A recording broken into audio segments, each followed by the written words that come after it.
ఇప్పుడు మన ప్రభువును లోకరక్షకుడైన యేసుక్రీస్తు అతి శుభమైన నామను బట్టి చేరి ఉన్న మీకు అందరికీ పేరు పేరున నా హృదయపూర్వక వందనాలు తెలియజేస్తున్నాను.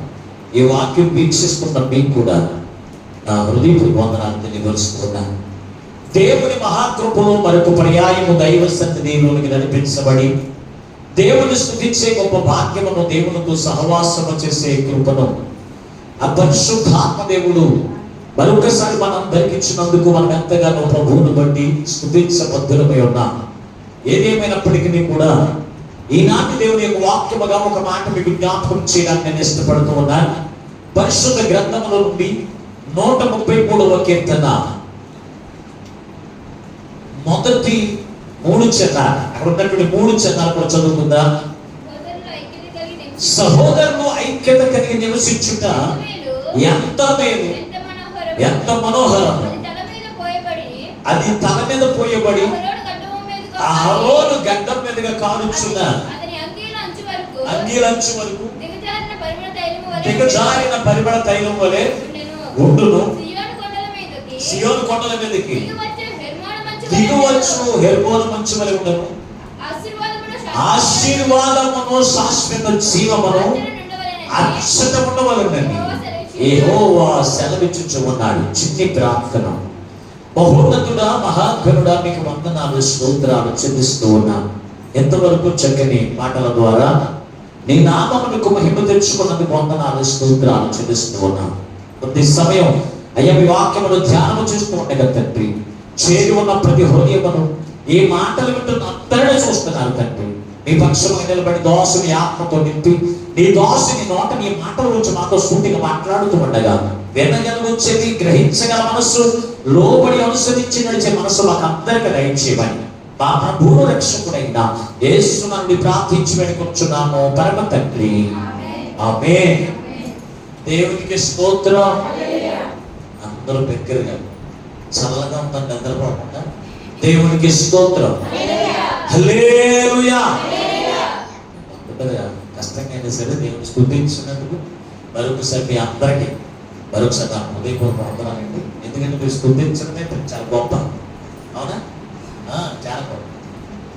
ఏదేమైనప్పటికీ ఈ రోజున చదవబడిన వాక్య భాగముల నుండి ఈ రోజున ప్రభు మనతో మాట్లాడుతున్నటువంటి వాక్యపు మాట, ఐక్యత ఎక్కడుంటే అక్కడ పరలోక రాజ్యం వారికి ఇస్తారంట.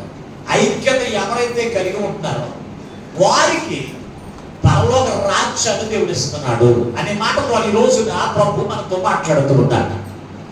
ఎందుకు ఈ వాక్యం ద్వారా మనతో మాట్లాడుతూ ఉన్నాడు ఈ రోజున అంటే, దేవుని సన్నిధికి వెళ్తున్న మనము యేసు రక్తంలో చేత విమోచించబడి ప్రభు యొక్క బలారాధనలు తీసుకుంటూ నిత్య రాజ్యము నాదే అనేటువంటి ఆలోచన మనం కలిగి ఉన్నాం. పరలోక రాజ్యాన్ని నువ్వు పొందుకోవాలి అంటే రక్షణ కావాలి. పరలోక రాజ్యాన్ని పొందుకునే వారికి ఉండాలి అంటే బలారాధన కావాలి. ఆ ఒకటి ఉంటే సరిపోదు. ఏమని పెట్టారా, నీకు ఉండవలసిన మరొక లక్షణం ఏంటో తెలుసు అంటే, సహోదరులైన మనమందరం కూడా ఐక్యత కలిగి నివసించాలి. ఐక్యత ప్రభు కోరుకుంటే సాతాను విభజన కోరుకుంటుంది. సాతాను అయితే విడిపోవడం సాతాను కోరుకుంటే, దేవుడు మన నుంచి కోరుకునేది తెలుసా, ఐక్యత కలిగి నివసించాలి అని. ఈ ఐక్యత ఎవరైతే కలిగి ఉంటారో అలా వాళ్ళు ఎలా ఉంటారో తెలుసు అంటే, మనోహరంగా కనపడతారు. మొట్టమొదటిగా ఎలా కనపడతారు? మనోహరంగా కనపడతారు. రెండవ ఆశీర్వాదం ఏంటంటే, అక్కడ మేలు ఒకటి మనోహరము, సహోదర ఐక్యత కలిగి నివసించుట ఎంత మేలు, ఎంత మనోహరము. ఒకటి మేలు, రెండవది మనోహరము, మూడవది శాశ్వత జీవం. ఈ మూడు కూడా ఎవరికి దేవుడు ఇస్తున్నాడంటే, ఆశీర్వాదము కావచ్చు, లేకపోతే మేలు కావచ్చు, లేకపోతే శాశ్వత జీవం అంటే పరలోక రాజ్యము కావచ్చు. ఇవన్నీ కూడా దేవుడు ఎవరికి ఇవ్వబోతున్నాడంటే, సహోదరులమైన మనము ఐక్యత కలిగి నివసిస్తే వారందరికీ కూడా ప్రభేమిస్తాడు తెలుసంటే, మేలుకరమైన జీవితాన్ని ఇస్తూ ఉన్నాడు, ఆశీర్వాదకరమైన జీవితాన్ని ఇస్తున్నాడు. దాంతో కలిసి పరలోక రాజ్యాన్ని కూడా ఇస్తున్నాడు. ఈ ఆశీర్వాదము మనం కలిగి ఉండాలంటే ముందు సహోదరులు అంటే ఎవరు మొట్టమొదటి తెలుసుకుందాం. సహోదరులని ఎవరినంటారు? సహోదరులని ఎవరినంటారు? అన్న చెల్లెళ్ళు, అక్క చెల్లెళ్ళు, ఈ సహోదర భావాన్ని చాలా మంది రాఖీ పండగగా వారు తెలియపరుస్తూ ఉంటారు. దేవుని ఎరగనటువంటి ప్రజలు వారు ప్రతిదానికి కూడా ఒక తాడు కట్టుకుంటూ ఉంటారు. దానికి సాదృశ్యంగా, అది ప్రేమకు సాదృశ్యంగా ఏం చేస్తారో తెలుసా, తాడు కట్టుకుంటూ ఉంటారు. రాఖీ కింద కట్టుకుంటారు. కట్టుకుని ఏం చేస్తారో తెలుసా, నేను నీ అన్నయ్యని లేకపోతే నువ్వు నా చెల్లెలు అని తెలియపరచడానికి వారు తాడు కట్టుకుంటూ ఉంటారు. దేవుని ప్రజలమైన మనము సహోదరులు ఎవరు అంటే కనుక, ఎవరైతే దేవుని ప్రేమ కలిగిన వారిగా ఉంటారు, దేవుని ప్రేమ కలిగిన వారిగా ఉంటారు, ఆ ప్రేమను ఎవరైతే కనబరిచే వారిగా ఉంటారో వారందరూ కూడా ఏమై ఉన్నారంటే సహోదరి మనలు, అన్నదమ్ములు కావచ్చు, అక్క చెల్లెలు కావచ్చు, అన్నా చెల్లెలు కావచ్చు, ఇంకెవరైనా సరే సంఘంలో ఉన్న ప్రతి వారు కూడా ఎలా ఉండాలి అంటే కనుక సహోదర భావమును కలిగినటువంటి వారిగా ఉంటారు. ఈ రోజున సంఘంలో ఏమున్నట్లేదు తెలుసా, సహోదర భావం అనేది కనపడతలేదు. సంఘం అభివృద్ధి చెందకుండా ఉండడానికి ప్రాముఖ్యమైన కారణం, సంఘం దిగజారిపోవడానికి గల కారణం ఏంటి తెలుసు అంటే, ఐక్యత సంఘంలో లోపించడం వల్ల ఏమవుతుంది తెలుసా, సంఘము అభివృద్ధి కావట్లేదు. సంఘములో ఐక్యత లోపించడం వల్ల సంఘమును బట్టి ప్రభు ఆనందించట్లేదు. ప్రభు ఎప్పుడు కూడా దుఃఖిస్తూనే ఉన్నాడు. దేవుని బిడ్డలారా, ఆయన దుఃఖించకుండా ఆనందించే వారిగా ఉండాలి అంటే నువ్వు ఎలా ఉండాలో తెలుసా, ఒక్కసారి పరిశుద్ధ గ్రంథములు మీరు చూడగలిగితే ఫిలిప్పీలకు రాసిన పత్రిక 2వ అధ్యాయం 2వ వచనం ఒకసారి చదవండి. ఫిలిప్పీలకు రాసిన పత్రిక 2వ అధ్యాయం 2వ వచనం, మీరు ఏక మనస్కులు ఏక ప్రేమ కలిగి ఏక భావము కలిగిన వారిగా ఉండి ఒక్కదాని అంతే మనసుంచు నా సంతోషము సంపూర్ణము చేయండి అంటే అపోస్తలుడైన పౌలు ఈ ఫిలిప్పీ సంఘంతో మాట్లాడుతూ ఉన్నారు. ఐక్యత అంటే ఏంటంటారంటే, ఒకే మనసు కలిగిన వారు ఐక్యతగా ఉంటారు, ఒకే భావము కలిగిన వారు ఐక్యతగా ఉంటారు, ఏక మనస్సు కలిగిన వారు వీళ్ళందరూ కూడా ఎవరు తెలుసా, ఐక్యత వారిలో ఉంటారు. ఇద్దరికి ఒక మనస్తత్వం వేరు, ఒక మనస్తత్వం అయితే భార్య భర్తలైనా సరే వారు విడిపోవలసిందే. అందుకే ఏం చేయాలి తెలుసా, భార్య భర్తలు అవనివ్వండి, లేకపోతే అక్క చెల్లెళ్ళు అవనివ్వండి, అన్నదమ్ములు కావచ్చు, ఎవరైనా సరే మనం ఎలా ఉండాలో తెలుసా, ఒకే భావము కలిగి ఉంటారు, ఒకే భావము కలిగి ఉండాలి, ఒకే మనస్సు కలిగి ఉండాలి, ఒకే మనసు కలిగి ఉండాలి. అప్పుడంట దైవజనులు ఆనందిస్తారంట. అంతేకాదు దైవజనుడు ఆనందిస్తే ప్రభువే నీ యందు ఆనందించగలుగుతాడు. ఎందుకో తెలుసా, నేను కలిగి ఉన్న నా సంఘము, నా రక్తము చేత విమోచించబడిన నా సంఘము ఒకే మనసు ఒకే భావము కలిగిన వారిగా ఉన్నారు. అందుకే ఆ సంఘములో ఐక్యత ఉందని ఆ సంఘమును కూర్చి ఆయన ఏం చేస్తాడో తెలుసా, ఆనందించారు. సంఘము కావచ్చు, అన్నదమ్ములు కావచ్చు, అక్క చెల్లెలు కావచ్చు, ఒకే మనసు లేకపోతే, ఒకే భావం లేకపోతే అక్కడ ఏముండదు తెలుసా, ఐక్యత ఉండదు. ఐక్యత లేని కాదా మేలు ఉండదు. ఐక్యత లేని కాదా అక్కడ పొలహారం అంటే అందముగా ఉండదు. అందం ఉండదు. దేవుని బిడ్డగా 100 మంది ఒకేసారి వస్తే ఆ 100 మందిని కూడా పక్షంలో ఎంత అందంగా ఉండదు ఫోటోలు ఇస్తారు. ఆ పక్షంలో 2-3 కనపడుతున్నారంటే ఆ పక్షం ఎంత చండాలంగా ఉంటుంది చెప్పండి ఒకసారి. ఎలా ఉండాలి మనం? ఐక్యతగా ఉండాలి, ఒకే మనసు కలిగి ఉండాలి, ఒకే భావము కలిగి ఉండాలి. అసలు ఒకే మనసు ఏంటి, ఒకే భావం ఏంటి? ఒక్కసారి పరిశుద్ధ గ్రంథంలో చూడగలిగితే యోహాను రాసిన మొదటి పత్రిక 3వ అధ్యాయం 14వ వచనం ఒకసారి చదవండి. యోహాను రాసిన మొదటి పత్రిక 3వ అధ్యాయము 14వ వచనం, సహోదరులను ప్రేమిస్తున్నాము కనుక మరణములో నుండి జీవములోనికి దాటి ఉన్నామని ఎరుగుదుము. ప్రేమ లేనివాడు మరణమందు నిలిచి ఉన్నాడు. తన సహోదరుని ద్వేషించువాడు నరహంతకుడు.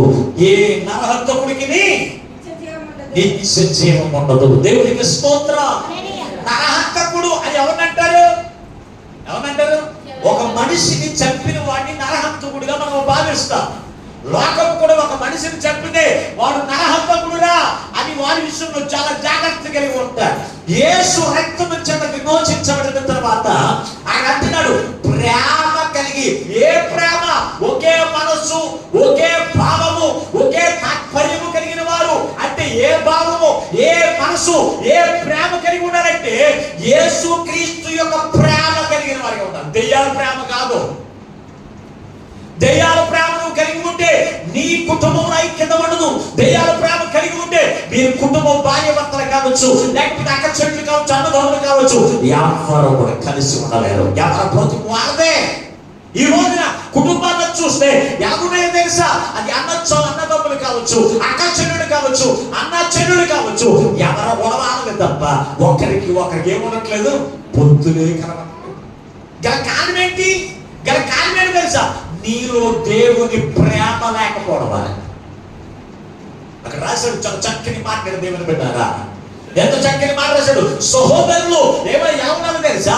ఏక భావము కలిగి, ఏక మనసు కలిగి, ఏక భావముతో దేవుని ప్రేమ కలిగిన వారు ఉండాలి.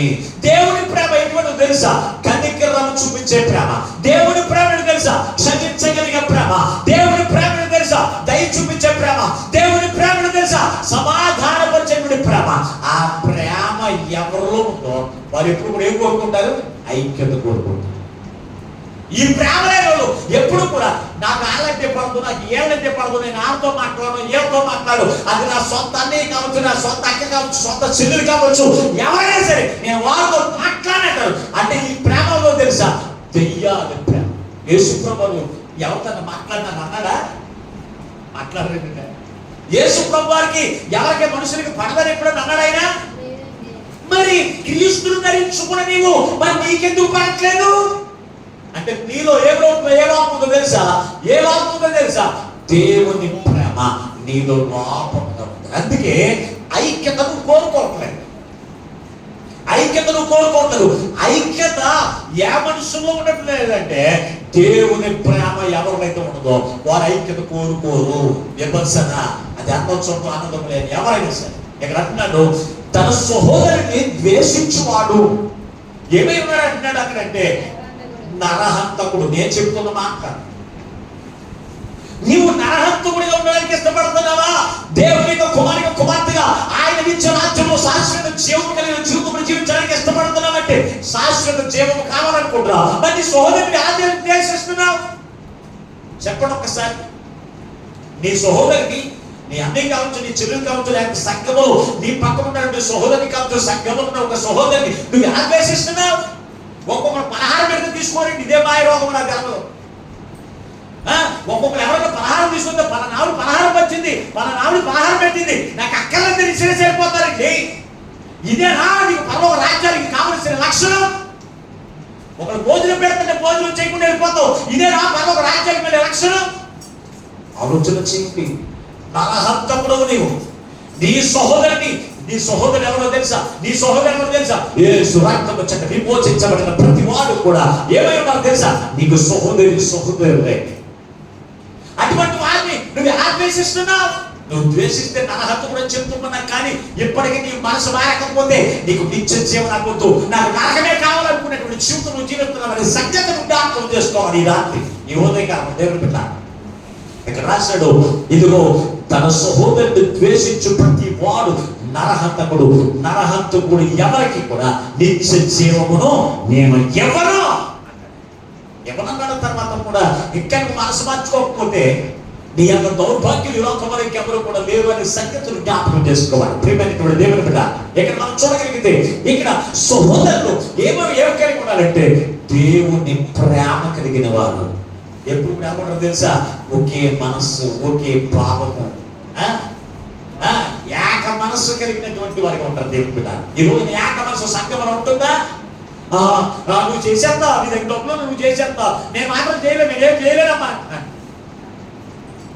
అందరం కలిసి ఒక దైవికమైన కార్యక్రమాలు చేద్దాం, ఒక దేవుని పని చేద్దాం మనం ఆలోచన చేస్తే, ఇదిగో నువ్వు ఖాళీగా ఉండవు, నువ్వు చెయ్యి, నేను ఖాళీ లేదు అన్నాడు. అది ఖాళీ చేసే పని దేవుడు ఇచ్చేటట్టు నువ్వు చేసుకోకు. కొంతమంది మందిరానికి రావడానికి నాకు ఖాళీ లేదంటారు. ఖాళీ లేని పని నువ్వు చేసుకోవద్దు. ఆ మాట అన్నవా నీ బ్రతుకులు ఏ పని లేకుండా దేవుడు చేస్తాడు. దేవునికి స్తోత్రం. మనం అనుకోకూడదండి. దేవుని పరిమిషము, దేవుని ప్రేమ కలిగిన వారు ఏం చేయాలో తెలుసా? ఐక్యత కలిగినటువంటి వారు. ఇక్కడ ఒక అభిషేకాన్ని మనం చూస్తూ ఉన్నాం. అది అహరోను తన మీద పూయబడి ఏం చేస్తుందంట? అహరోను తన మీద పూయబడి తన గడ్డల మీదగా తన యొక్క అంగి అంచు వరకు కారుతున్న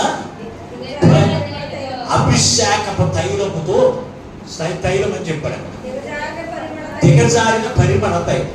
ఈ తైలం అసలు ఎలా తయారైంది? ఒక యాజకుని కావచ్చు, లేకపోతే ఒక సంఘంలో ఉన్న బిడ్డలు కావచ్చు, అభిషేకించేటువంటి తైలం ఇది ఎలా తయారు చేయబడింది అని మీరు ఆలోచన చేస్తే, నిర్గమకాండము 30వ అధ్యాయం, నిర్గమకాండం 30వ అధ్యాయం చూద్దాం ఒకసారి. 39వ వచనంలోనికి రండి ఒకసారి. నిర్గమకాండము 30వ అధ్యాయం 23వ వచనమా చూడండి ఒకసారి. చూడండి 23వ వచనం. పరిశుద్ధ స్థలము సంబంధమైన తొలము చొప్పున అచ్చమైన గోపరసము 500 తులములను, సుగంధము గల లవంగపట్ట సగము అనగా 250 తులముల ఎత్తును, అలాగే 3వది నిమ్మగడ్డి నూనె 250 తులముల ఎత్తును, 4వది లవంగపట్ట 500 తులములను, ఒలివ నూనె సంభారమును 3 పాలను తీసుకుని వాటిని ప్రతిష్టాభిషేక తైలం అనగా సుగంధ ద్రవ్య మేడకుని పని అయిన పరిమళ సంభారంగా చెప్పను, అది ప్రతిష్టాభిషేక తైలమగును అన్నాడు. దేవునికి స్తోత్రం. ఒకటి అహరోను తల మీద పూయబడిన తైలము ఎన్ని రకాల పరిమళంతో తయారు చేయబడిందంటే 5 రకాలు. ఒక నిమ్మగడ్డి నూనె, గోపరసము, సుగంధ లవంగపట్ట, మరొకటి లవంగపట్ట, ఇలా మనం చూస్తే 5 రకాల సుగంధ ద్రవ్యములు కలిసి ఒక అభిషేకము తైలముగా తయారు చేయబడింది. ఈ అభిషేక తైలముగా తయారు చేయబడింది. ఒక్కొక్క తైలము కూడా ఒక్కొక్క పరిమళ సువాసన కలిగింది. అయినప్పటికీ కూడా నాకు నేనే అభిషేక తైలానికి ఉపయోగపడతానంటే ఉపయోగపడలేదు. దేవుడు ఏం చేశాడో తెలుసా? ఈ 5 రకాల తైలంలో కూడా ఏం చేయాలో తెలుసా? కలిపేయాలి. కలిసింది. అభిషేకించిన ఈ తైలము ఎవరి మీద అభిషేకిస్తున్నాడో అతను అభిషేకించబడిన వారి మీద దేవుడి అభిషేకము దిగి వచ్చేటువంటి గొప్ప ధన్యకరమైన చూతువుని ఇచ్చేటువంటిగా కనపడుతుంది. అలాగే సంఘంలో నాకు నేనే హీరో అంటట్లేదు. దేవుని యొక్క మందిరంలో కూడా ఇదిగో ఒక్కొక్కరు కూడా ఒక్కొక్క సువాసన, అంటే ఒకరు పాటలు పాడేవారు కావచ్చు, ఒకరు వాయించేవారు కావచ్చు, ఒకరు వాక్యములు ప్రకటించేవారు కావచ్చు, ఒకరు దేవుని మందిరంలో పరిచారణ చేసేవారు కావచ్చు. ప్రతి ఒక్కరు కూడా ఏం చేయాలి తెలుసా?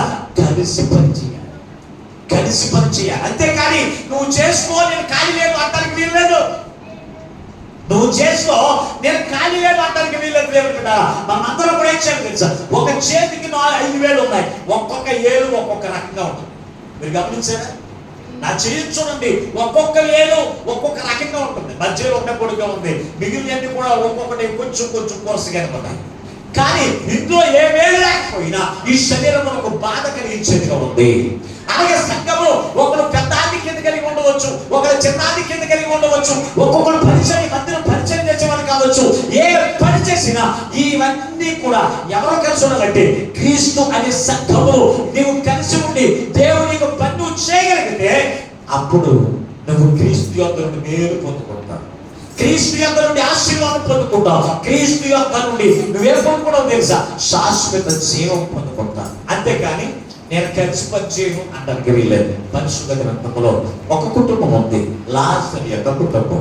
ఆ కుటుంబం గురించి మీరు ఆలోచన చేస్తే లూకా రాసిన సువార్త ఒకసారి చూడండి. లూకా రాసిన సువార్త 10వ అధ్యాయం 39వ వచనం చదవండి ఒకసారి. లూకా రాసిన సువార్త 10వ అధ్యాయం 39వ వచనం. మరియాను దాని ముందు వచ్చినప్పుడు చదవండి.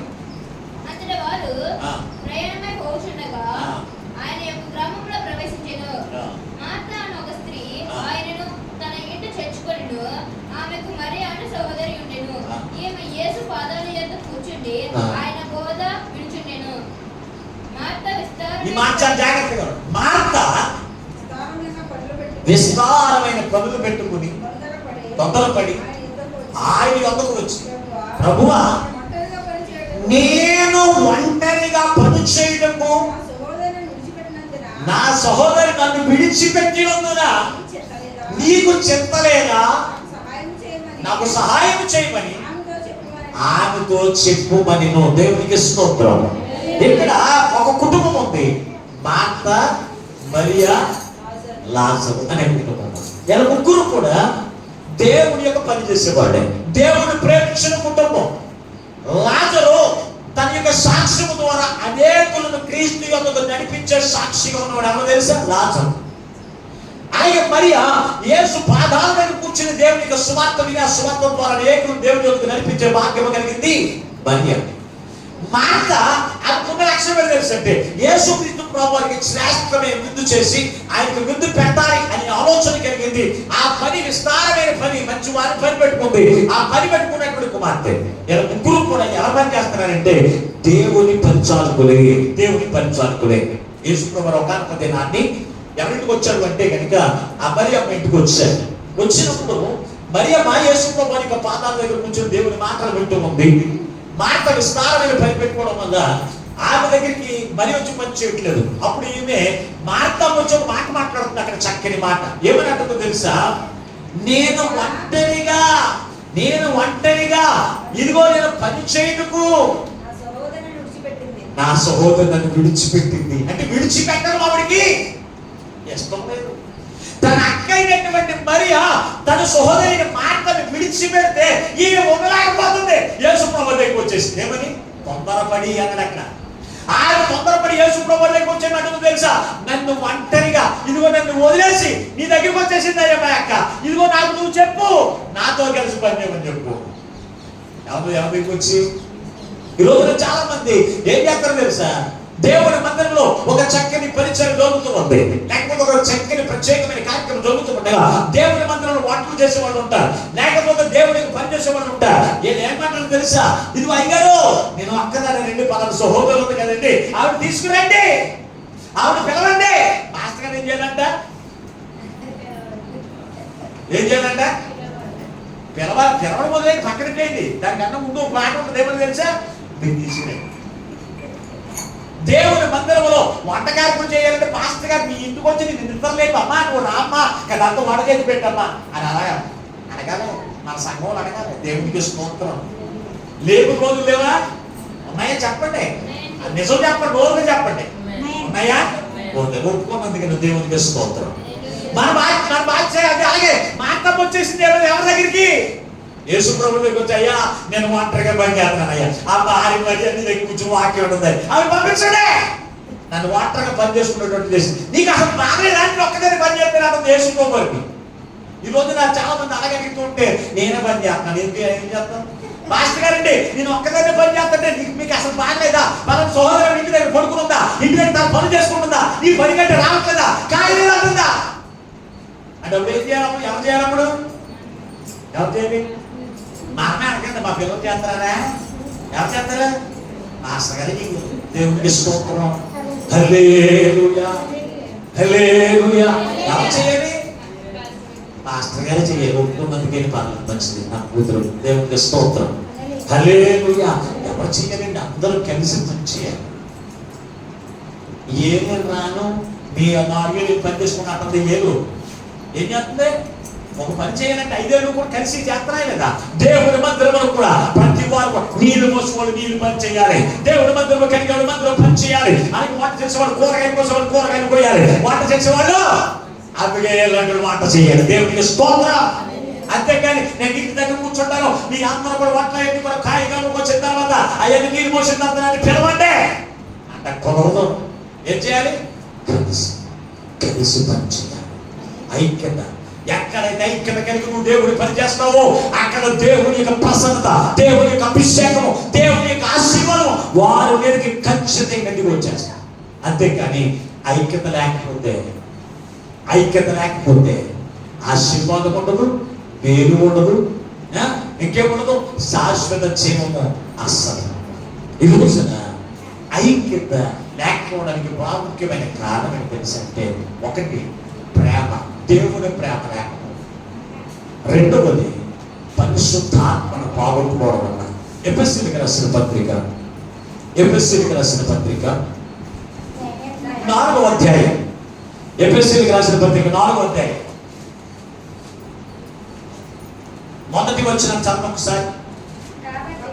కాబట్టి సమాధానమని బంధము చేత ఆత్మ కలిగించు ఐక్యతను కాపాడుకునేందు శ్రద్ధ కలిగిన వారే ప్రేమతో ఒకరిని ఒకరు సహించుచు నీ పిలువబడిన పిలుపునకు తగినట్లుగా దీర్ఘశాంతముతో కూడిన సంపూర్ణ వినయముతోను సాత్వికముతోను నడుచుకోవాలని ప్రభువును బట్టి ఖైదీనైన నేను నిన్ను ప్రతిమిలాడుకొంచు ఉన్నాను అంటున్నాడు అపోస్తలుడైన పౌలు. ఆ ఎఫెసీ సంఘాన్ని ప్రతిమిలాడుతున్నాడు. ఏమని తెలుసా? ఇదిగో సమాధానం అనేటువంటి బంధము చేత ఐక్యత కలిగించు ఆత్మ కలిగించు ఐక్యతను కాపాడుకునేందు శ్రద్ధ కలిగిన వాడు. ఈ రోజున ఐక్యతను కాపాడుకోవడానికి శ్రద్ధ ఉంటుంది. ఈ రోజున వెళ్ళిపోవడానికి ఉన్నటువంటి శ్రద్ధ ఐక్యతగా ఉండాలి ఉన్నట్లేదు. ఈ రోజున ఐక్యతగా ఉండాలి అంటే అది మామూలు పని కాదని. ఐక్యత కలిగి ఉండాలంటే దీర్ఘశాంతం ఉండాలి, ఒకరిని ఒకరు క్షమించే మనసు ఉండాలి, సాత్వికము తగ్గింపు ఉండాలి. తగ్గింపు లేకుండా దీర్ఘశాంతం లేకుండా సహనం లేకపోతే నువ్వు ఎప్పుడు కూడా ఆత్మను పోగొట్టుకున్నావు తప్ప ఆత్మను పొందుకుని లేవు. ఖచ్చితంగా ఆత్మ నీలో ఉంటే ఈ ఆత్మ ఎప్పుడు కూడా ఏం చేద్దాం తెలుసా? ఇడిపోదాం అని అంటాం. దేవుడు ఆత్మ ఏం చేద్దాం? మార్చుకున్నారు, క్షమించు అని అడుగు అని. కొంతమంది క్షమించు అన్న మనసు మారదు, కొంతమంది కఠిన హృదయాలు ఉంటాయి. ఏ హృదయాలు తెలుసా? దెయ్యపు మనసు. దెయ్యపు మనసు కఠినాత్మంగా ఉంటుంది. దేవుడు పెట్టారు. వాళ్ళు సహనం ఉండదు, వాళ్ళు ఓర్పు ఉండదు, దీర్ఘశాంతం అసలా కనబడదు. వీళ్ళు ఎవరికి ఉన్నారు? దేవుని ఆత్మను పొందుకున్నవారు కాదు, ఆత్మను పోగొట్టుకున్నవారు. రక్షణ పొందిన వెంటనే దేవుని ఆత్మను పొందుకుంటారు. ఈ ఆత్మ ఉందనుకుంటావా? ఈ ఆత్మ నీలో ఉండాలంటే దేవుని ప్రేమ నీలో ఉండాలి. దేవుని ప్రేమ లేకపోతే నీలో ఆత్మ బయటికి వెళ్ళిపోతుంది. నీలో కఠినమైన మనసు నీలో కనపడుతూ ఉంటుంది లోకానికి, చూసేవారికి. అప్పుడు నిన్ను ఎవరు కూడా దేవుని నామ బట్టి నిన్ను బట్టి అవమానం కలుగుతుంది తప్ప నిన్ను బట్టి దేవునికి మహిమ వచ్చేటువంటి జీవితమే ఉండదు. నీరు పలానా దేవుని కుమార్తె, పలానా దేవుని కుమారుడు, ఇదిగో అంత మూర్ఖులకి ఎవరు లేరు అన్నట్టుగా నీ జీవితం, నీ క్రియలు కనపడుతూ ఉంటే దేవుడికి అవమానం కాదా? దేవుని బిడ్డగా ఆలోచన చేయాలి. ఇప్పుడు చక్కని ఆనందం పెడదాం. ఇక్కడ మనం చూడగలిగితే ఇప్పుడు ఐక్యత గురించి మాట్లాడుతున్నాను. ఐక్యత, సహోదర ఐక్యత కలిగి ఉండడం ఎంత మేలు, ఎంత మనోహరం చెబుతూ ఆశీర్వాదమును శాశ్వత జీవమును అక్కడ ఉంటుందన్నమాట. ఈ ఆశీర్వాదం ఎక్కడుంటుంది, మేలు ఎక్కడుంటుందంటే ఐక్యత కలిగిన వారి. ఇప్పుడు ఈ ఐక్యత మీరు ఆలోచన చేస్తే దేవుని ఆత్మను కాపాడుకోలేని వాళ్ళు ఎలా ఉంటారంటే విడిపోవడానికి చూస్తారు. ఇదివరకు పూర్వపు దినాల్లో కుటుంబాలన్నీ కూడా ఎలా ఉండేవి తెలుసా? ఒకరిని ఒకరు సహిస్తూ ఒకరిని ప్రేమ కలిగి ఐక్యతను కోరుకునేవారు. ఈ రోజున చాలా మంది క్రీస్తులో ఉండకుండా దేవుని ఎనగకుండా అన్ని జంతువులు ఈ రోజున ఎనగొన్నారు తెలుసా? ఐక్యతను కాపాడుకుంటూనే ఉన్నారు ఇప్పటికీ కూడా.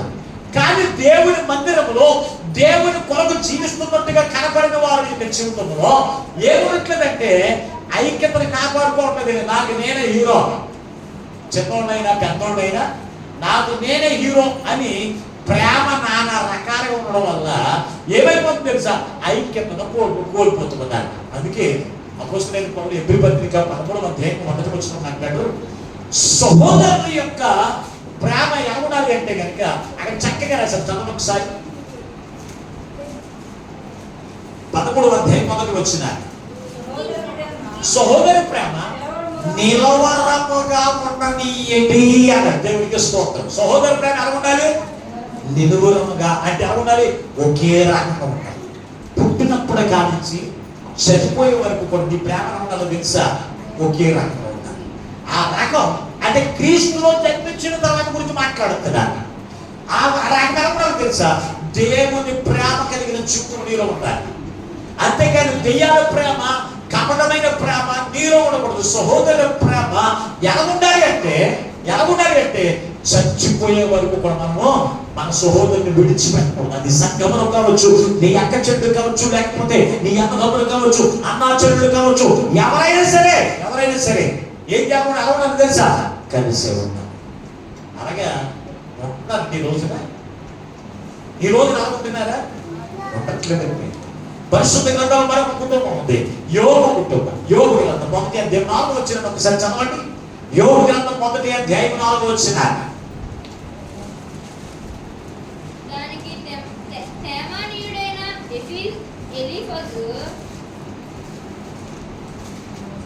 అతని కుమారులందరూ వంతులు చెప్పున అనుదినము ఒకరికొకరు తమ తమ ఇళ్లలో విందు చేయనై కూడినప్పుడు తమ ముగ్గురు అక్క చెల్లెళ్ళు తమతో కలిసి అన్నపానములు పుచ్చుకోవాలని వారిని పిలిపించుచు వచ్చిరి. ఎవరు పిలిపించు వస్తున్నారైనా? అక్క చెల్లెలు. వారి యొక్క గృహంలో ఒక విందు కార్యక్రమం జరుగుతున్నప్పుడు ఎవరు పిలిచేవారు? అక్క చెల్లెలు అందరినీ కూడా పిలిచి ఏం చేసేవారంట? విందు. ఈ రోజున దేవుని ఇంట్లో కావచ్చు, లేకపోతే ఒక కుటుంబంలో కావచ్చు, ఏదైనా కార్యక్రమం జరుగుతుంటే అన్నదమ్ములు కానీ అక్క చెల్లెలు కానీ కనపడుతున్నారా? కనపడతారు. ఎలా కనపడుతుంది తెలుసా?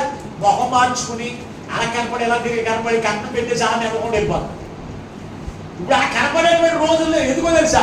అలా కలిసేటువంటి వదులు ఉండట్లేదు, అలా కలిసేటువంటి ఆడదోషం ఉండట్లేదు. ఉంటున్నారండి? ఉండట్లేదు. అంటే మనుషులకి ఏమొచ్చేసింది తెలుసా? ప్రేమ, దేవుని ప్రేమ కనపడతలేదు మనుషుల్లో. ప్రేమ నానా రకాలైపోయింది. కానీ ఆనాటి కాలంలో యోబు కుటుంబం మొదలుకొని వారు ఒక విందు కార్యక్రమం చేసినప్పుడు తన అక్క చెల్లెలు పిలుచుకుని ఏం చేసేవారు తెలుసా? విందు చేయించు వచ్చి అన్నాడు. ఈ రోజున భోజనం టైం ఉంది, టిఫిన్ టైం ఉంది, అలాగే సాయంత్రం నైట్ భోజనం చేసిన టైం ఉంది. ఆ టైం వచ్చి భోజనం చేద్దాం రండి అని అన్ని పిలిచాడంట. నీకు ఆకలి నువ్వు తినరా అంట. ఏమంటారు చెప్పండి? నీకు ఆకలి అయితే నువ్వు తిను, నేను సెల్ ఫోన్ గేమ్ ఆడుకోవాలి, లేకపోతే నేను సెల్ ఫోన్ చూసుకోవాలి. అది సెల్ ఫోన్ లో పడిపోతున్నారు తప్ప అందరితో కలిసి భోజనం చేసే వాళ్ళు ఎవరు ఉన్నారు? మరి ఇదివరకు అలా కాదండి. నా చిన్ననాటి నుంచి నేను చూస్తే మా కుటుంబం అందరం కూడా వంట అయిన తర్వాత అందరం కలిసి కూర్చుని అలా రౌండ్గా కూర్చొని తినేవాడు. ఇద్దరు అక్కలు, నాకు వచ్చేది, మా తల్లిదండ్రులు అందరం ఒకసారి తినేవాడు. ఈ రోజు ఆ కుటుంబాలు ఎక్కడ ఉన్నాయండి? ఉన్నాయా? ఎవరికి ఆకలైతే భర్తకి ఆకలైతే అక్కడ పెట్టుకుని తిను.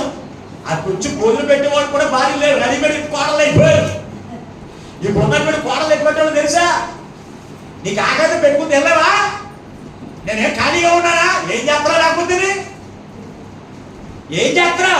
నీ భర్తకు భోజనం పెట్టే ఖాళీ లేకుండా నువ్వు ఏం చేసేస్తున్నావు చెప్పోసారి. ఆడపడుచులు వస్తే వాళ్ళకి మంచినీళ్ళు చుక్కలు కూడా ఏమో మళ్ళీ నువ్వు ఎలాగున్నావని కూడా పలకరించు. అందుకని మళ్ళీ నీ ఇంటికి రావడానికి రాగి గడిపి ఉపయోగంగా ఉంటాయి. రాగిలు కట్టుకోండి. ఈరోజు దేవుని మందిరానికి వెళ్తాం ఎందుకు? దేవుని మందిరానికి వెళ్ళి ఇదిగో దేవుని ప్రేమ లేకుండా దెయ్యాల ప్రేమతో నువ్వు జీవిస్తే నువ్వు ఆశీర్వదించబడతావా? దెయ్యాల ప్రేమ నువ్వు జీవిస్తే శాశ్వత జీవం నీకు వచ్చేస్తుందా? లేకపోతే నీ ఆ హృదయం ఏమైనా అందమని అనుకుంటున్నావా? మనోహరంగా ఉందనుకుంటావా? మనోహరంగా దెయ్యమో మొహం కనపడుతుంది దేవునికి. నీ మొహం అది చూసుకో, అది చూసుకుని అది సరి చేసుకో. దేవుని పెట్టారా? యోబు యొక్క కుటుంబం ఎలా తెలుసా? యోబు యొక్క కుటుంబం ఎలా తెలుసా? తన యొక్క అక్క చెల్లెలను అందరూ కూడా పిలిచి అందరూ కలిసి విందు చేసేవారు. అందరూ కలిసి విందు చేసేవారు. పిలిపించుకునేవారంట, పిలుచుకుని చేసేవారు. ఈ రోజు పిలిపి ఏమవుతున్నారు చెప్పండి ఒకసారి. నాటకాలు లేదా ఒక ప్రత్యేకమైన కార్యక్రమం పెట్టుకొని పిలిచి నాటకాలు ఎవరు గొడవదే తప్ప అందరూ కూడా ఐక్యతగా కలిసి ఉండాలి. ఒక ప్రత్యేకమైన కార్యక్రమం అందరూ కలిసి ఉండాలి అనే ఆలోచన ఈ రోజున ఉంటుందండి. అంటే ప్రేమలో ఏమొచ్చేసింది తెలుసా? స్వార్థం వచ్చేసింది. ప్రేమలో వచ్చి ఏమొచ్చింది? స్వార్థపూర్ణమైన ప్రేమని ఈ రోజున లోకంలో ఉన్న ప్రేమ. అందుకే కదా ప్రభు మనతో మాట్లాడుతూ ఉన్నాడు. నీ ప్రేమలో ఎలా ఉండాలో తెలుసా? నిష్కపటమైనదిగా ఉండాలి. నీ ప్రేమలో స్వార్థం లేనిదిగా ఉండాలి. నీ ప్రేమ తగ్గింపు మనసు కలిగిందిగా ఉండాలి. దేవుని ప్రేమ కలిగినటువంటి వారు ఉండాలి. అలాగే ఒక ఇద్దరు ముగ్గురు మీకు జ్ఞాపకం చేసి ఈ రోజు నా వాక్యం నేను ముగించేస్తాను. పరిశుద్ధ గ్రంథంలో మనం చూడగలిగితే పోయిన వారు మన వాక్యం నేర్చుకున్నాము. ఎవరి గురించి అంటే మోషే గారి గురించి. అక్కడ సంఖ్యాకాండం 12వ అధ్యాయం మొదటి వచనంలో మనం చూస్తే అక్కడ ఒక కుటుంబం ఉంది. అహరోను, మిరియాము, మోషే. ఇలా ముగ్గురు కూడా ఏమయ్యారు తెలుసా? సహోదరి సహోదరు. ఇలా ముగ్గురు కూడా సహోదరి సహోదరులు. ఇలా ముగ్గురు కూడా సహోదరి సహోదరులు అయినప్పుడు ఈ యొక్క ఇందులో ఒకళ్ళేమో మోషేను దేవుడు మధ్యలో ఉన్నటువంటి ఎవరో ఆఖరి ఉన్నటువంటి మోషేను దేవుడు ఏర్పాటు చేసుకుని ఇశ్రాయేలు ప్రజలందరికీ 6 లక్షల మందికి నాయకుడిగా చేసి ఒక గొప్ప ఉన్నతమైన స్థితిలో దేవుడు నిలబెట్టాడు. అప్పుడు అక్క ఆలోచన చేసింది, ఏమని తెలుసా? ఈ నా మీద చెప్పాడు, వీడు నా మీద చెప్పాడు, ఇతను నా మీద యజమాయిషి చేస్తున్నాడు అని వారలేకపోయింది. ఈ రోజున చాలా మంది అక్కలు కావచ్చు, చిన్నోడు కావచ్చు, అన్నయ్యోడు కావచ్చు, ఎవరైనా సరే ఒక ఉన్నతమైన స్థితిలో ఉంటే వారి ద్వారా దేవుడు నన్ను కూడా ఆశీర్వదిస్తారు అనే ఆలోచన ఉండట్లేదు. ఒక ఉన్నతమైన స్థితిలోకి వెళ్తే వాళ్ళని చూసి మొఖాలు మార్చుకోవడం, వాళ్ళని చూసి ఏడ్చేట లక్షణం ఈ రోజు ఎంతమందికి లేదు? చాలా మంది కొంత దేవుడు పెట్టారు. ఈ మిరియాము ఏడవడానికి గల కారణం ఏంటంటే మోషే మరొక అంజురాన్ని వివాహం చేసుకున్నాడు. అక్కడ విద్యాను స్త్రీని వివాహం చేసుకున్నాడు. ఆ స్త్రీని వివాహం చేసుకున్న దాన్ని బట్టి ఈమె వారవలేకపోతుంది. ఈ రోజున చాలా మంది ఇదిగో చేసుకున్నటువంటి వధువుని బట్టి కావచ్చు, వధువుని బట్టి కావచ్చు, ఆ చేసుకున్నటువంటి భాగాన్ని బట్టి కావచ్చు, ఏం చేస్తున్నారు తెలుసా? మొఖాలు మార్చుకుని వారు మొఖం కూడా చూడకుండా ఉండేటువంటి వారు ఎంతలో ఉన్నారు దేవుని బిడ్డలారా. ఈ మిరియాము ఆయన చూసి ఏం చేయాలి తెలుసా? వారలేకపోతుంది. ఈ రోజున నీ కుటుంబంలో మీ అన్నయ్య బాగుంటే మీ అన్నయ్య ద్వారా సహాయం మీకు వస్తుంది. లేకపోతే మీ చెల్లి బాగుంటే మీ చెల్లి ద్వారా సహాయం మీకు వస్తుంది. ఆ చెల్లి ద్వారా ఆశీర్వదించబడతావు. అది ఏం చేయాలి తెలుసా? ఆనందించాలి తప్ప ఎదిగే వారిని చూసి అసూయపరులుగా ఏడవడం కాదు. దేవుడున్నారు ఈ రోజు ఆగేస్తూ వారికి జీవిత నాశనం చేసేట్టుకున్నటువంటి అన్నదమ్ములు కావచ్చు, అక్కచెల్లెళ్ళు కావచ్చు, అన్నా చెల్లెళ్ళు కావచ్చు, ఎంతమంది లేరు? అనేకులు ఉన్నారు. అందుకే కదా ఈ రోజున ప్రభు మనందరితో మాట్లాడుతూ ఉన్నాడు. అందుకే ప్రభు మనతో మాట్లాడుతున్నాడు. సమ దేవుని బిడ్డారా, ఆలోచన కలిగి ఉండండి. స్వార్థం అనేది నీలో ఉండడానికి వీలు, స్వార్థం అనేది నీ జీవితంలో ఉండడానికి వీల్లేదు. అంతేకాదు దేవుని బిడ్డారా, కపటమైన ప్రేమ నిలవడంగా ఉండమని ప్రభు సెలవిస్తుంటే అన్నదమ్ముల విషయంలో, అక్క చెల్లి విషయంలో కపటమైన ప్రేమ కలిగిన వారిగా ఉంటారు. సమూయేలు 2వ గ్రంథం 13వ అధ్యాయం మొదటి వచ్చిన చదవండి. సమూయేలు మొదటి గ్రంథం 2వ గ్రంథం, సమూయేలు 2వ గ్రంథం 13వ అధ్యాయం మొదటి వచ్చిన తరువాత దావీదు కుమారుడు అబ్షాలోము తామారునకు ఒక సుందరవతి సహోదరి ఉండగా ఆమెను మోహించెను అన్నాడు. ఎవరు మోహించాడంటే దావీదు కుమారుడు ఉన్నారు. ఈ కుమారులో అమ్నోను కూడా కుమారుడే, అబ్షాలోము కుమారుడే, తామారు కూడా కుమార్తె. తామారు చాలా అందగత్తే. తామారు ఎటువంటిది? చాలా అందమైనటువంటి కుమార్తె. ఈ కుమార్తెను అమ్నోను ప్రేమించాడు. అమ్నోనుకి ఏమవుతుంది? ఇవిడి ఏమవుతుంది చెప్పండి, మాట్లాడండి. దావీదు కొడుకులు కూతురు. మరి అమ్నోనుకి ఏమవుతుంది? ఇవిడి చెల్లెలు అవుతుంది. చెల్లెలు ప్రేమించడం ఏంటి? కొంచెం జబ్బు ఏంటి?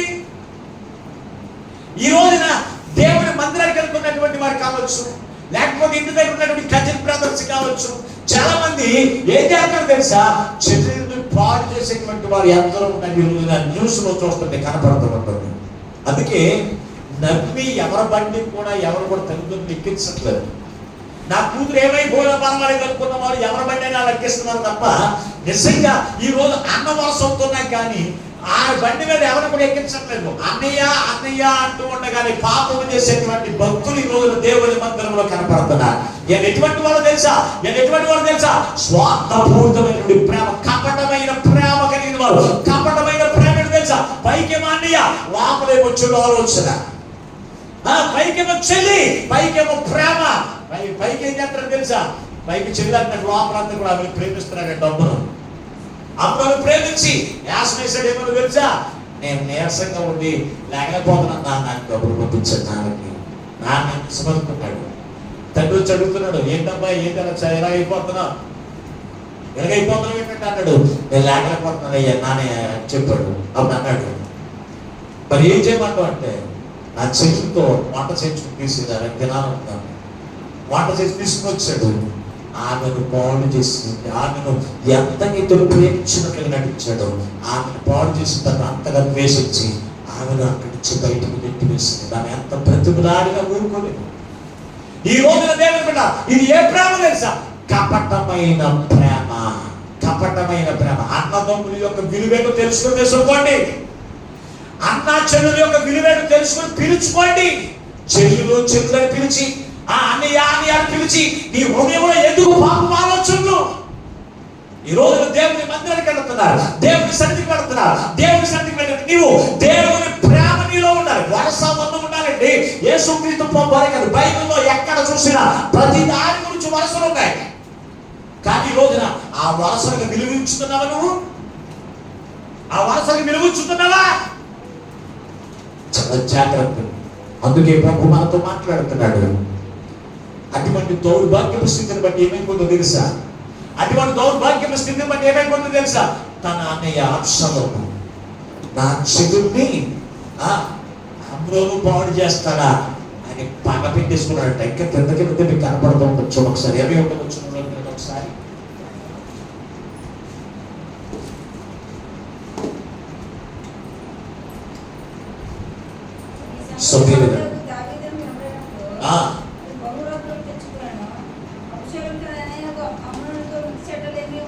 మంచి చెడ్డలు ఏమి మాట్లాడక ఓడకుండేనే కానీ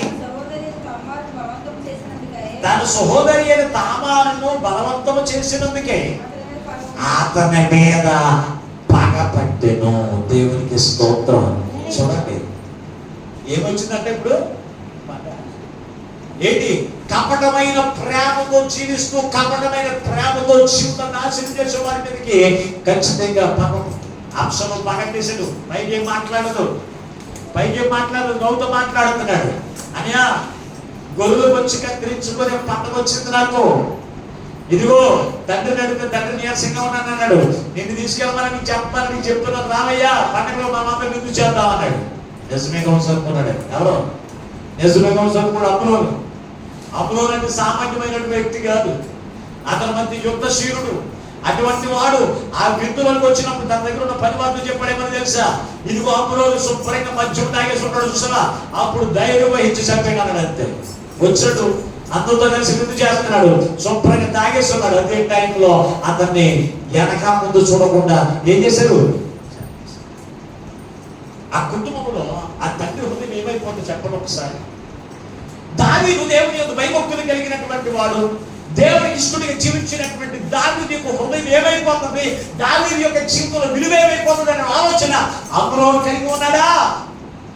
లేదు. తన చెల్లెల మీద మనసు పెట్టుకున్నాడు. చెల్లులంటే ఎవరనుకుంటున్నారు మీరు ఒకసారి? చెల్లులంటే తల్లి తర్వాత తల్లి అంటుంది చెల్లి. దేవుడు విన్నారా? అటువంటి చెల్లి మీద చెడు ఆలోచన ఏంటి? ఆ చెల్లి మీద చెడు ఆలోచన ఏంటండి? ఆమె మీద చెడు తలంపులు కలిగినటువంటి వాడిగా ఉన్నాడు. ఆమెతో పాపం చేయడం వల్ల ఏమైపోయిందో తెలుసు అంటే కుటుంబం అంతా సర్వనాశనం అయిపోతుంది. ఆమె వల్ల ఇంకొక అన్నయ్య ఏం చేశాడు? చంపవలసిన పరిస్థితులు ఏర్పడింది. దేవుని విన్నారా? అది చంపడం వల్ల మళ్ళీ అబ్షలోము మళ్ళీ చనిపోయినటువంటి పరిస్థితి ఏర్పడింది. ఇవన్నీ ఇప్పుడు ఎవరి వల్ల వచ్చింది? ఒక స్త్రీ చాలా జాగ్రత్తగా ఉండాలండి. ఎవరు పడితే ఎవరు బండి ఎక్కించుకుంటూ వెళ్ళిపోతారు. ఒక్కొక్కరు ఉంటారు ఎవరు బండి ఎక్కేస్తారు. ఒక ఐస్ క్రీమ్ కొంటానంటే నేను తీసుకెళ్ళి ఐస్ క్రీమ్ కొంటానంటే బండి ఎక్కేస్తారు. ఒక కేక్ కొంటానంటే బండి ఎక్కేస్తారు. ఒకటి ఎవరైనా సరే అమ్మి అవుతాడో లేకపోతే తొమ్మిది అవుతాడో ఇవన్నీ పక్కనెట్టేస్తారు, ముందు ఎక్కేస్తారు బండి అంతే.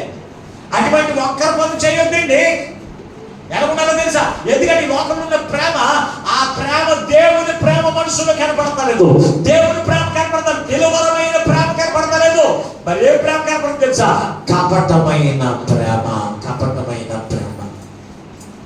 కపటమైన ప్రేమ ఈ రోజున లోకంలో ఏలుబడి చేస్తుంది.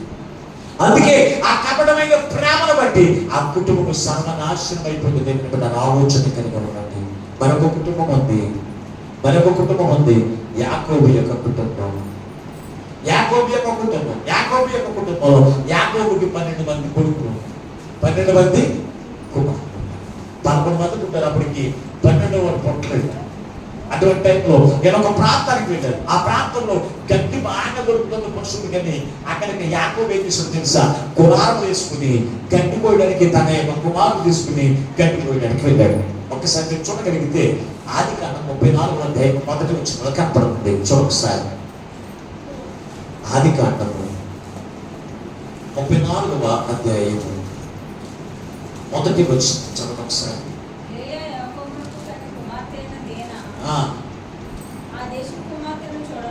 ఆ దేశపు కుమార్తెలను చూడవెళ్ళను.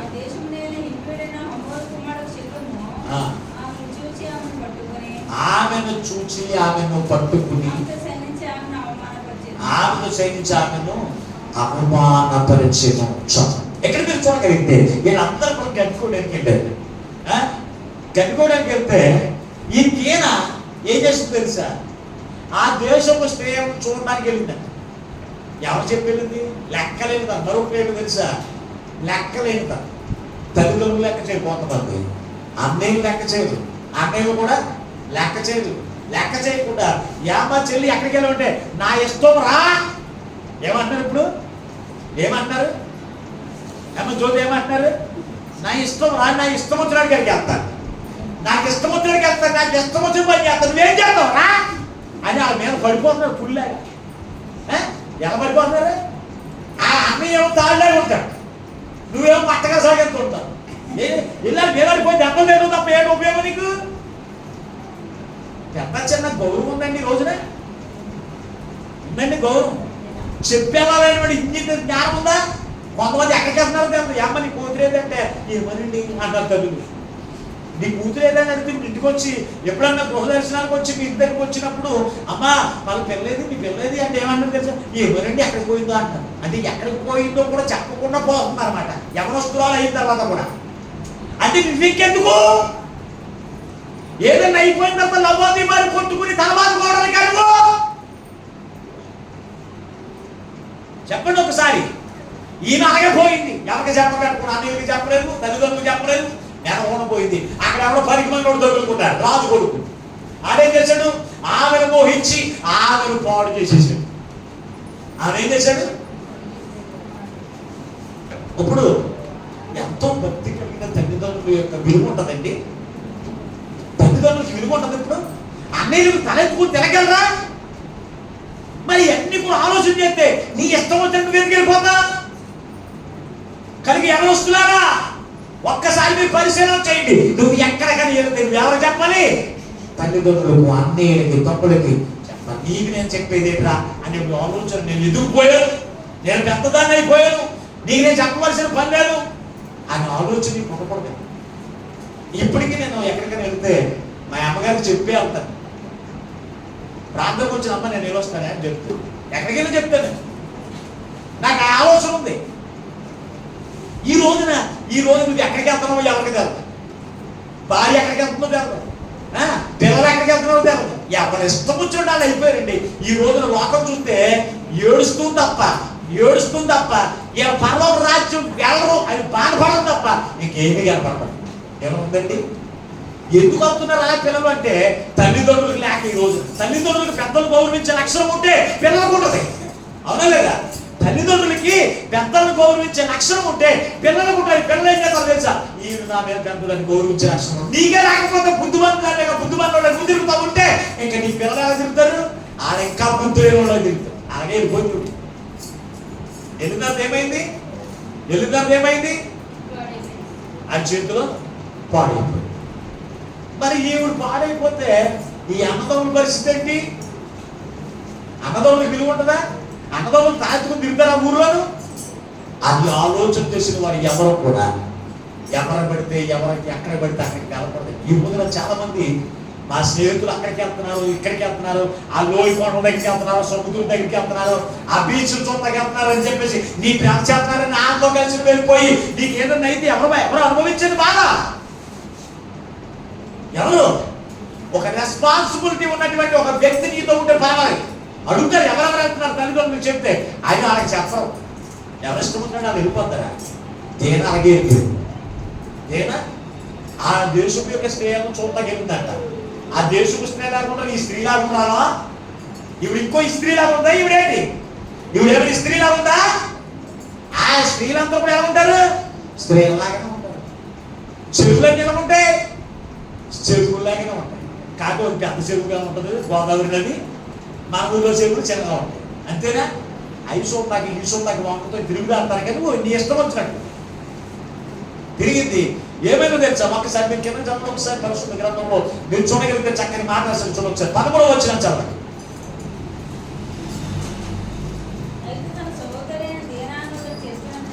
దీనాను చెప్పినందున యాకోబు కుమారుడు శెకెముతోను తన తండ్రి అయిన హమోరుతోను కపటముగా ఉత్తరమిచ్చి చాలండి వదిలేసాడు. ఇప్పుడు అన్నయ్యలు కూడా ఎలాగైపోయారు? కపటముగా ఆలోచన చేయడం మొదలెట్టారు. ఎలాగే కపటముగా ఆలోచన చేసేమన్నా తెలుసా? ఆ రాజు తన కొడుకుని తీసుకుని, యాకోబు నీ కూతుర్ని నా కుమారుడు బాగు చేసేసాడు కదా, 5 నెలలు అయిపోయింది, నీ కూతురికి నా కొడుకు నుంచి పెళ్లి చేద్దామా? నీకు ఎంత కావాలంటే అంత ఒలివేద్దాను అన్నాడు. అంటే అప్పుడు స్త్రీలకు ఏం చేసేవాడు అంటే ఆయన కట్నం ఇచ్చేవాడు. ఇప్పుడు పురుషులకి ఎత్తున్నారు. ఇప్పుడు ఎవరికి ఎత్తున్నారు? పురుషులకి ఎత్తున్నారు. సోమనాథం గొప్పది కనుక అందుకే నవ్వుతున్నాయి. ఇద్దరు కొడుకులు ఉన్నారు, నాకు బాగా కట్నం వస్తుందని దేవుడికి ఇష్టం. అప్పుడు ఎవరికి ఇచ్చేవారు అంటే స్త్రీలకు ఇచ్చేవారు. ఇదిగో నీకు ఎంత కట్నం కావాలి అంత నేను ఎత్తాను అని చెప్పేసి వాళ్ళు వచ్చి మాట్లాడుతున్నాడు. అప్పుడు యాకోబు కుమారులు 11 మంది ఉన్నారు చూసావా? వీళ్ళందరూ అంటారు కపటముగా, అంటే లోపల ఏమంటే లోపల మీద జరిపేద్దాం అని ఆలోచన. పైగా ఏమన్నాడు తెలుసా? పైగా అన్నాడు మేమేమో సున్నతి పొందిన వారు.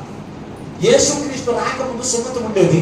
యేసుక్రీస్తు మనందరి యొక్క పాపములకు వధించబడిన తర్వాత అది రక్షణగా మార్చబడింది. అయితే అప్పుడు సున్నతి ఉండేది. ఆ సున్నతి వీళ్ళందరూ కూడా మేమందరూ సున్నతి పొందిన వాళ్ళు. అయితే మీరు సున్నతి పొందిన వారికి, దేవుని ఎరగని వారు, దేవుని ధరించుకున్న వారి కనుక, మీరు సున్నతి పొందిన వారి కనుక మా కుమార్తెలు మీకు మీ ఇంటికి మేము పంపుతున్నాను. అయితే ఈ పెళ్ళికొడుకు పాడు చేసిన ఉన్నాడు చూసావా? వీడికి దేనా మీద ఉన్న ప్రేమను బట్టి మేము కూడా సున్నతి తీసుకుంటాం అని అడిగాడు. నువ్వు అక్కడ తీసుకుంటే బాగుందంటాయి. దేశంలో ఉన్న ప్రతి మనవాడు కూడా సున్నతి పొందుకుంటేనే ఆ కుమార్తెను మీ ఇంటికి పాటగా పంపుతామని. అప్పుడు ఈమె మీద ఉన్న ప్రేమను బట్టి ఆ కుమారులందరూ పురుషులందరూ కూడా సున్నతి పొందేసుకున్నారు. సున్నతి పొందిన తర్వాత బలహీనంగా ఉన్నారంటే ఎవరింట్లో ఉన్నాడు. ఉంటే ఏం చేశాడు? వీళ్ళందరూ కూడా ఏం చేశారు? ఒకసారి 25 వచ్చిన చదవండి. ఒకసారి 25 వచ్చిన బాధపడుచుండగా యాకోబు కుమారులు ఇద్దరు అనగా దేనా సహోదరైన సిమ్యోనును లేవీయు తమ కత్తులు చేతపుచ్చుకుని ఎవరికి తెలియకుండా ఆ ఊరి మీద పడి ప్రతి పురుషుని కూడా ఏం చేశారంట? వారితో కలిసి ఇంకేం రాశాడు? హమోరు అతని కుమారుడైన షెకెమును కత్తివాత చేత చంపి. చూడండి, ఇది కపటమా కాదు. పైకి ఏమన్నాడు? మీరందరూ కూడా సున్నతి పొందుకుంటే మా ఇంటి ఆడపడుచుని మీ ఇంటికి కోడలుగా పంపించేస్తామన్నారు. పంపించేస్తామన్నప్పుడు పంపించాలి కదా. పంపించాలి కనుక అందరూ ఏం చేశారు? మీరు సున్నతి తీసుకున్నారు. సున్నతి పొందిన వారు అందరూ కూడా బలహీనులుగా ఉన్నారంటే ఎవరి ఇంట్లో వాళ్ళ పురుషులందరూ ఏనందరూ కూడా కత్తి తీసుకుని బయలుదేరారంటే ఒక్కొక్కరు ఒక కత్తి తీసుకుని ఒక్కొక్క ఇంట్లోకి ఎంత మా ఇంట్లో ఉన్న మగవాళ్ళు పడుకుని ఉన్న వాళ్ళని చంపాడు, మళ్ళీ ఇంకొక ఇంట్లోకి ఎంతో చంపాడు. అలాగా మొత్తం అక్కడ ఉన్న పురుషులందరూ కూడా చంపేసుకుంటారు. దేవుని తీసుకో ఎంత నరహత్తుకులు అయిపోయింది. ఎవరిని బట్టి అయిపోరు? అన్నీ ఎవరిని బట్టి నరహత్తులు అయ్యారు? ఎవరు బట్టి? మరి మాట్లాడారు ఎవరు బట్టి? చెప్పా పెట్టకుండా లెక్క లేకుండా వెళ్ళిపోయిన చెల్లిని బట్టే. ఈ రోజు నువ్వు చెప్పేస్తున్నావా? అమ్మా చెల్లుళ్ళు, అన్నయ్యలకు చెల్లుళ్ళు, మీరు ఎప్పుడన్నా చెప్పేస్తున్నారా? మీ ఇంట్లో మీ తల్లిదండ్రులకి కానీ మీ యొక్క అన్నయ్యలకి కానీ వెళ్తున్నారా? ఏమో వా అన్నట్టు ఉంటున్నారు. దేవునికి స్తోత్రం. ఎక్కడికి మనం ఏం చేయాలి? గౌరవించాలి. నీకన్నా పెద్దోడు అన్నీ ఒక్కొక్కరు చెట్టుగా పడిపోతారు. అన్నీ ఎలా పడిపోతారా? ఎలా పడిపోతారా? శక్తుల్లాగా పడిపోయేవాడు ఇంకేనా చెప్తారండి? ఎవరు నమ్ముతారు? అన్నయ్య మీద తమ్ముడి మీద ఎలా పడిపోతారు? శక్తులు పడిపోతే చూసాం గోలు వేసుకుని అలా పడిపోతారు. అటువంటి వాళ్ళకి ఇంకేం చెప్తారు? అరే నీకెవరని చెప్పేది అనుకుంటే నాకు లెక్కరా, నేను సత్యాన్ని చచ్చిపోతాను కానీ నీకు చెప్పను. ఏమంటారు? నేను సత్యాన్ని చచ్చిపోతాను కానీ నేను నిన్ను గౌరవించను, నీకు చెప్పను. ఎవరు బట్టి వస్తాను ఈ లక్షణాలు? ఎవరు బట్టి తెలిసింది? ఇప్పుడు తల్లిదండ్రులు బట్టే. తల్లిదండ్రులకు పెద్దలు గౌరవించే లక్షణం లేకపోతే పిల్లలు కూడా పనికి మనోడు అవుతారు ఖచ్చితంగా. అటువంటి వారు ఉండకుండా ఉండాలంటే పెద్దలుగా ఉన్న మనం ఏం చేయాలి తెలుసా? మన పెద్దలను గౌరవించే వారికి మనం ఉండాలి. మన పెద్దలను గౌరవించే వారికి ఉండాలి.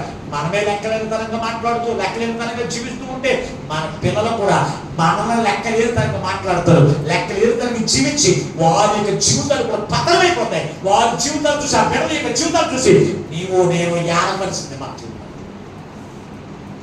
ఏమేవాళ్ళప్పుడు పిల్లల జీవితాలు పాడైపోతూ ఉంటే ఇదిగో ఈ కూతురేమో ఇదిగో వాడేమో ఎక్కడికి చెప్పబెట్టుకుంటే అక్కడికి దారి పాడు చేస్తే ఆ కుటుంబం ఆ దేశంలో ఉన్న వాళ్ళందరినీ కూడా ఈ అన్నయ్య లేని కొడుకు లేని చెప్పేస్తే ఈ యాకోబు మనసు ఏమైపోవాలి? చెప్పడం సరే యాకోబు గురించి. కానీ యాకోబు మీకు భార్య గురించి ఆలోచించేవాడు ఎవరండి? నేను ఎలా వెళ్ళడం వల్ల నా కుటుంబానికి అపకీర్తి వస్తుంది, నేను ఎలా చేయడం వల్ల నా కుటుంబానికి గౌరవం వస్తుంది ఆలోచన ఎవరిపోతుంది? చిన్నప్పటి నుంచి కన్నీ పెంచి నీ కొరకు తిని తినకుండా నీ ఫీజుల గురించి లేకపోతే నిన్ను పోషించడానికి నీకు కావాల్సిన దాని గురించి అప్పులు చేసి నానా రకాల పని నేను పెంచితే ఆ తల్లిదండ్రుల గురించి ఆ అన్నల గురించి ఆలోచించే మనసు నీకు లేకపోతే నీ కుటుంబం ఏమైపోతుంది తెలుసా? నీ వల్లే పాడైపోతుంది. అటువంటి దగ్గర ఆశీర్వాదం ఉండదు, ఇంకేముండదు, మేలు ఉండదు, ఆత్మ ఉండదు, ఇంకేముండదు, శాశ్వత జీవం అస్సలు. శాశ్వత జీవం ఎక్కడుంటుంది అంటే దేవుని యొక్క ఆశీర్వాదమైన ఎక్కడైనా ఐక్యత ఉండాలి. ఐక్యత అంటే ప్రేమ కలిగిన జీవితం, ఏకభావం కలిగిన జీవితం, ఏకాత్మ కలిగిన జీవితం ఉండాలండి. ఒక ప్రార్థన చేస్తాను, ఒక ముఖ మార్చుకుని పక్కకి కూర్చుంటారా? బుద్ధి లేదా నీకు? ప్రార్థన ఏకీపించాలని జ్ఞానం ఉందా నీకు? ప్రార్థన చేస్తూ ఉంటే నీ ఇష్టం నువ్వు తిరుగుతావా? ఏం చేయాలి? ఏకీభవించాలి. ఏక మనసు ఉన్న వాళ్ళు ఏకీభవిస్తారు, ఏక భావంతో ఉన్న వాళ్ళు ఏకీభవిస్తారు. దెయ్యపు మనసు ఉన్న వాళ్ళు ఏం చేస్తారు? కనుక దేవుని పిల్లగా ఆలోచించండి.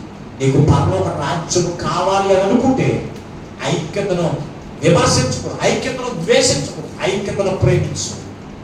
ఐక్యత నీలో ఉండాలి అంటే అది నిన్ను బట్టి ఉంటుంది. నువ్వు ప్రేమించే మనసు నీకు ఉండాలి. దేవుడి ప్రేమ కలిగిన మనసు నీలో ఉండాలి. కనికరం చూపించే మనసు ఉండాలి. దయ చూపించే మనసు ఉండాలి. క్షమించే గుణం ఉండాలి.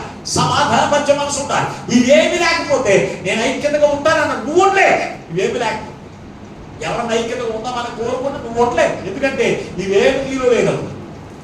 ఇవేమీ లేనటువంటి కుటుంబాలు ఎలాగోనా తెలుసా? దావీదు ఎంత గొప్ప ప్రార్థన పరుడండి. దావీదు ఎంత గొప్ప ప్రార్థన పరుడండి. మరి పెళ్ళేంటి ఎలా జీవితాన్ని నాశనం చేసుకుంటున్నారు అంటే వాళ్ళకి ఏం లేదు, ప్రార్థన గొడవలేదు. వీళ్ళ గొడవంతేంటి? లోకపు ఆశలు, లోకపు కోరికలు, లోకపు తలంపులండి. దావీదు ఎంత మొత్తుకుంటే ఏం చేయగలడండి? దావీదు ఒక్కడే ఎంత మొత్తుకుంటే ఏం చేయగలడు? పిల్లలందరూ కూడా చాలా ఇష్టపడుతున్నాడు, జీవితం నాశనం అయిపోతుంది. గుండెలు బద్దలు కొట్టుకుంటూ వృద్ధులుగా ఉన్నటువంటి దావీదు ఏం చేస్తారో తెలుసా? అక్కడ లేవలేని స్థితులు ఏడుస్తున్నారు. అయ్యో నా కుమారుడు నాకు పాడైపోతున్నారు, నా కుమార్తె అయిపోయింది అని ఏడుస్తుంటా. ఏం చేయగలడండి? ఏం చేయగలడు? ఎప్పుడైనా తల్లిదండ్రులు ఏం చేయగలరు? నువ్వు సరి చేసుకోకపోతే నీ జీవితాన్ని సరి చేసుకోకపోతే తల్లిదండ్రులు పోవడం కూడా దేవుని పెట్టారా? నీ ప్రవర్తన నీ క్రియలు సరిగా లేకపోతే నీ జీవితం పతనం అయిపోతుంది ఖచ్చితంగా. మనోహరమైన జీవితం నీవు కోల్పోతున్నావు, మేలుకరమైన జీవితం కోల్పోతున్నావు, ఆశీర్వాదంలో కోల్పోతున్నావు. దానితో కలిసి నిత్య రాజ్యంలో కోల్పోతున్నావు. సంగతను గుర్తెరగాలి. అంతేకాని రాగి కట్టేసేసి నోట్లో స్వీట్ ఎట్టి రోజు బాధించి రోజు దూషించి ఎదిగిన ఉపయోగం? దేవుని బిడ్డలో మనం రాగిలు కట్టక్కర్లేదు, దేవుని బిడ్డలో మనం స్వీట్ తినిపించక్కర్లేదు. కానీ దేవుని ప్రేమను చూపించాలి చాలు. దేవుని ప్రేమను, దేవుని సన్నిధికి నీవు దేవుని ప్రేమను తెలుసుకుని ఆ ప్రేమను నువ్వు పొందుకుని ఆ ప్రేమను నీ కుటుంబం పట్ల, సంఘం పట్ల చూపించగలిగితే ఆ ఆశీర్వాదం సంఘంలోనే కావచ్చు, నీ ఇంటిలో కావచ్చు, నీ జీవితంలో కావచ్చు, ఆ ఆశీర్వాదం ఉంటుంది, మేలులు ఉంటాయి. మరో జీవితం దాంతో కలిసి నిత్య జీవమును తీసుకో అంటే నిత్య జీవమును తీసుకో. అవేమి నీకేమి లేకుండా ఐక్యత నాకు వద్దు, నేను ఒక్కదాన్ని చాలా పెద్ద ప్రార్థన చేసేస్తాను, నేను ఒక్కడిని బాగా పాటలు పాడేస్తాను, నేను ఒక్కడిని మంది పరిచయం చేసుకోగలను అంటే అక్కడ ఒక్కదాని ఉంటావు. నాకు నీ దగ్గర ఎవరుంటారు? ప్రభు. ఆదామును ఒక్కడే దీవించేసాడా? ఎవరితో కలిసి దీవించాడు? ఎవరితో కలిసి? అమ్మతో కలిసి. ఇద్దరు కలిసి ఉన్నారండి. నాకు నేనంటే కుదరదు. ఇద్దరు కలిసి లేని కదా, ఇద్దరు ఐక్యత లేని కదా సాతాను చుట్టబడుతుంది. ఎందుకు తెలుసా? నీ జీవితాన్ని పతనం చేయడానికి ఒంటరిగా ఉంది. అమ్మ వచ్చింది సాతాను, పొందేసింది. ఏమని పొందేసింది? తప్పుడు గొడవలేవు ఎవరికి, ఆదాముకి ఎవరికి. తర్వాత దేవుడు అడుగుతున్నామని తెలుసా? నువ్వు నాకు ఇచ్చిన ఈ భార్య వల్ల, నీవు నాకు ఇచ్చిన ఈ భార్య వల్లే తినవద్దన పండు తిన్నానని చెప్పి దేవుడితో మాట్లాడుతున్నా.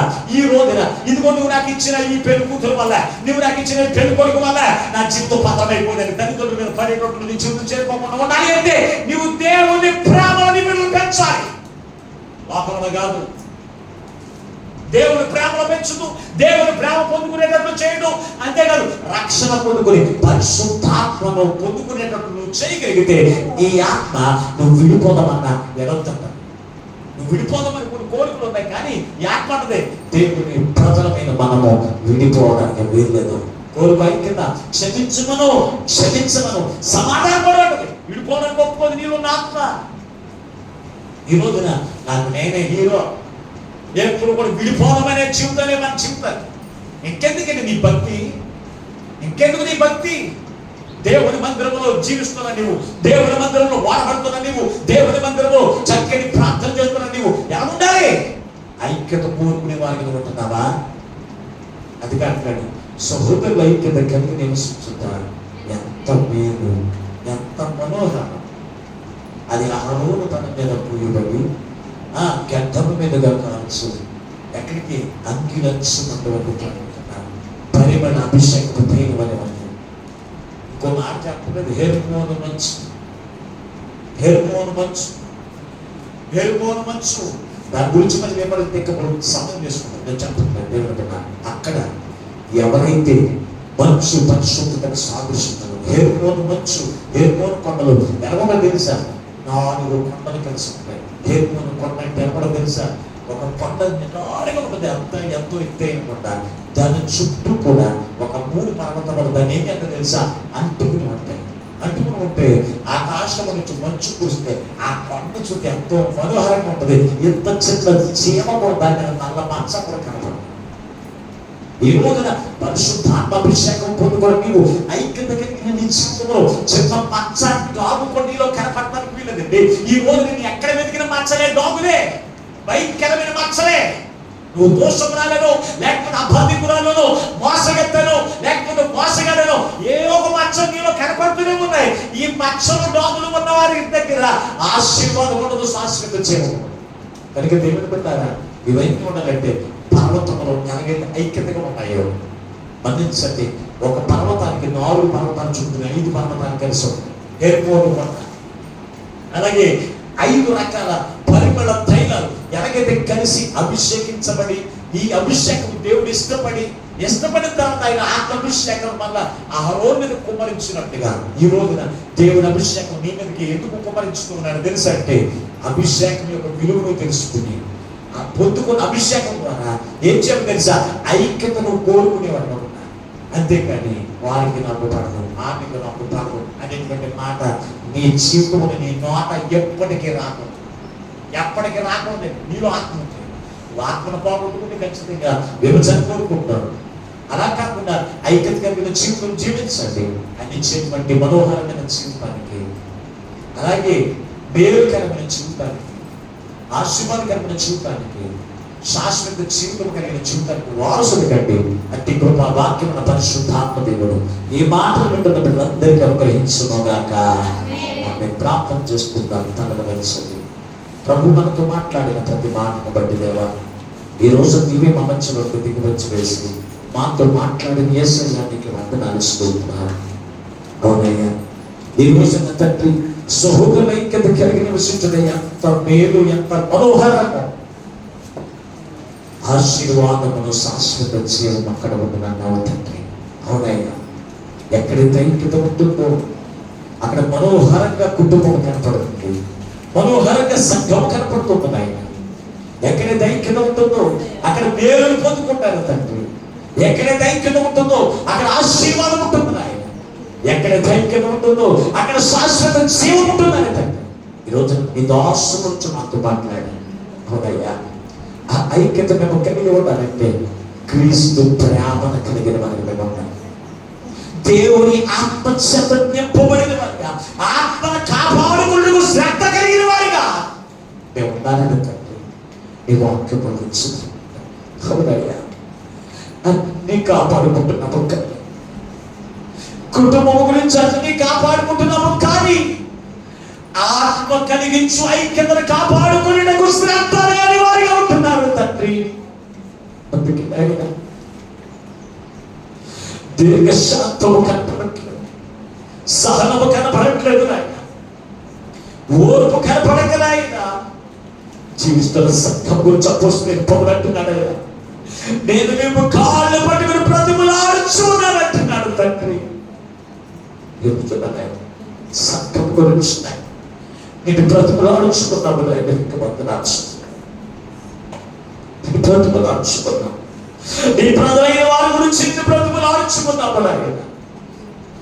ఐక్యత కలిగించి నీ ఆత్మను కాపాడుకునే హృదయమును ప్రతి బిడ్డకు పుట్టించగల నీ ప్రేమతో ప్రతి హృదయమును నింపి ఏక మనస్సు ఏక భావము కలిగి నీ కొరకు పనిచేసే కృపనయ్యా మాకందరికీ దయచేయమని ఎందరైతే అడుగుతున్నాను. అటు మనందరికీ అట్టి కృప అనుగ్రహించి మీరు మహిమను పొందమని మా ప్రభువును లోక రక్షకుడైన యేసు నుండి ప్రార్థించి వేడుకొనిచున్నాము పరమ తండ్రి. ఆమేన్. దేవుని మిమ్మల్ని అందరినీ దీవించును గాక. మీకు అందరికీ మరొకసారి నా హృదయపూర్వక వందనాలు.